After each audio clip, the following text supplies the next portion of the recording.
monsieur Michael Youn, non.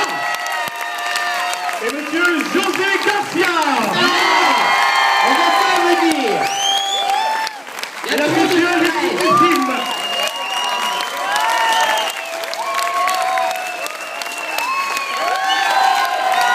Voilà, vive la France. Alors, c'est bon. Comment ça va, Toulon? Arrêtez, hier on était à Paris, c'était plus chaud que ça.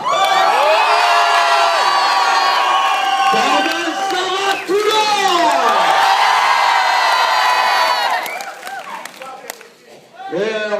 Le RCT a gagné 15-9. Et on appelle Pilou Pilou.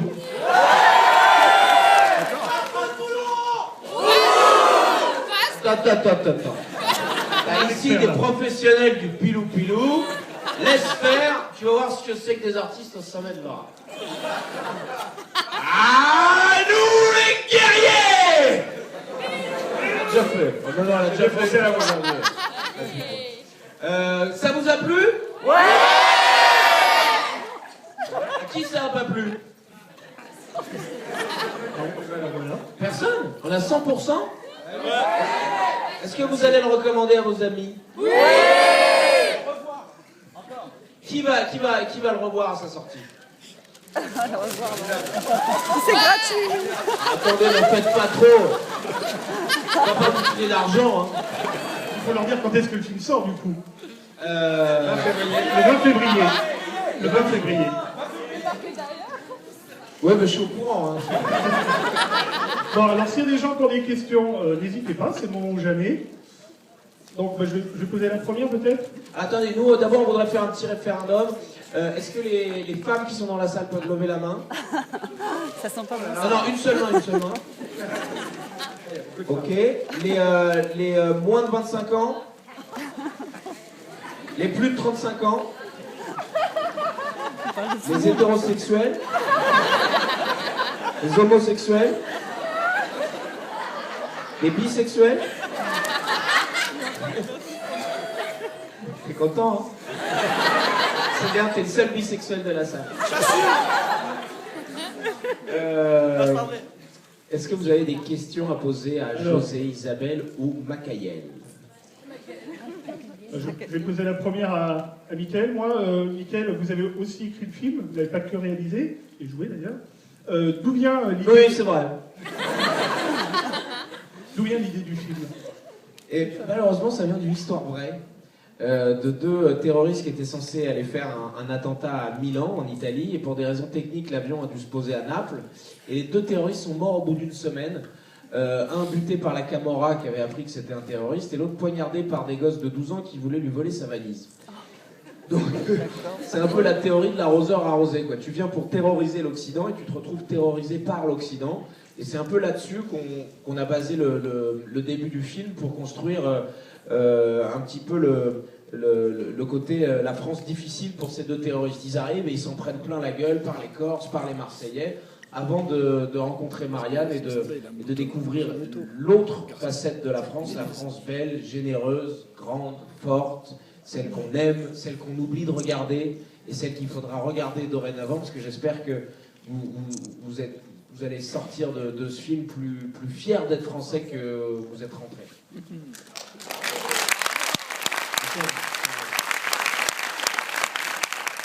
C'était pas, syntaxiquement parlant, c'était pas génial, mais vous avez compris l'idée, c'est le principal. Une question, non? Toujours pas? Ah si, madame. Bonsoir. Bonsoir. Comment s'est choisi le casting au juste? Lequel? Nous? Vous voulez lire? Oui, je sais, j'aurais dû lire le scénar, mais excusez. Je fais jamais gaffe. Alors José, je l'ai choisi parce que c'est le moins cher. Et puis c'est le dernier qui habite en France. Et voilà.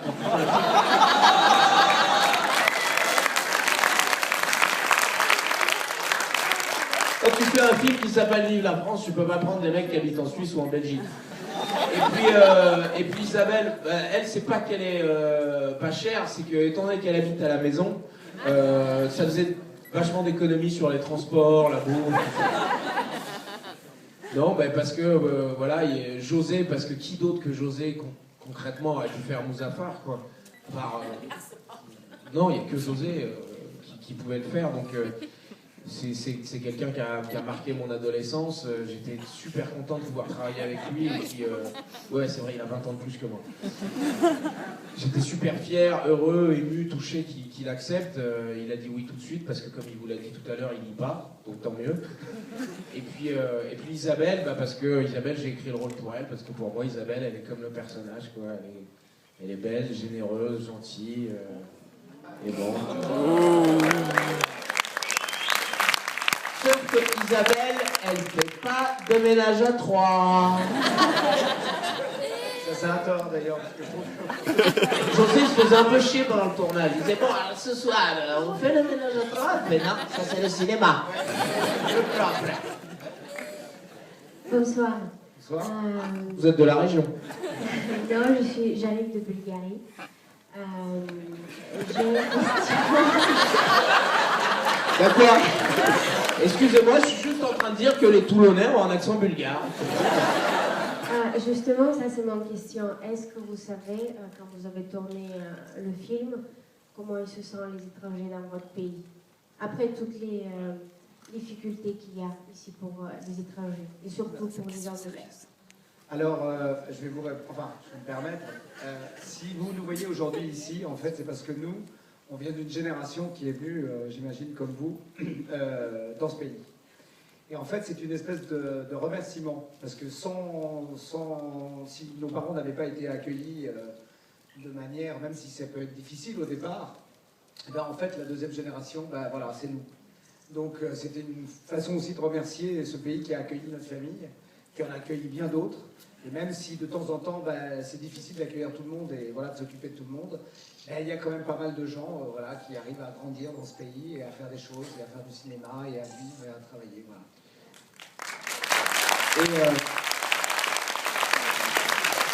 Et on entend souvent dans les médias, on parle du rêve américain, du rêve à l'américaine.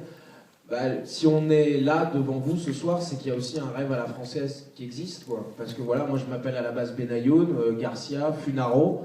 On a réussi dans un métier qui nous permet de venir nous exprimer devant vous. Donc ce pays nous a offert beaucoup de possibilités. C'est vrai qu'il y a des choses qui ne fonctionnent pas en France, mais globalement la France fonctionne à 99%, et elle fonctionne en tout cas beaucoup mieux que beaucoup d'autres pays autour d'elle, quoi. Que ce soit en Europe ou que ce soit même dans le monde entier. Donc on a tendance en ce moment en France à faire beaucoup d'autodénigrement.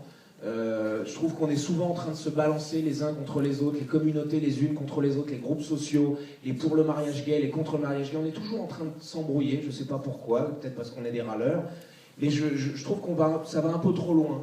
Et j'ai peur qu'on perde cette petite fibre patriote, qui est absolument pas du nationalisme, mais cette petite fibre patriote. Je trouve que les Espagnols sont fiers d'être Espagnols, les Italiens sont fiers d'être Italiens. Je voudrais pas que les Français perdent la fierté d'être Français, parce qu'on est un pays qui a marqué l'histoire, qui est très important à l'échelle de la planète, et c'est ce qui fait qu'à mon avis, on va continuer à se serrer les coudes si on est un peu plus fiers d'être Français. Alors moi, j'ai fait ça.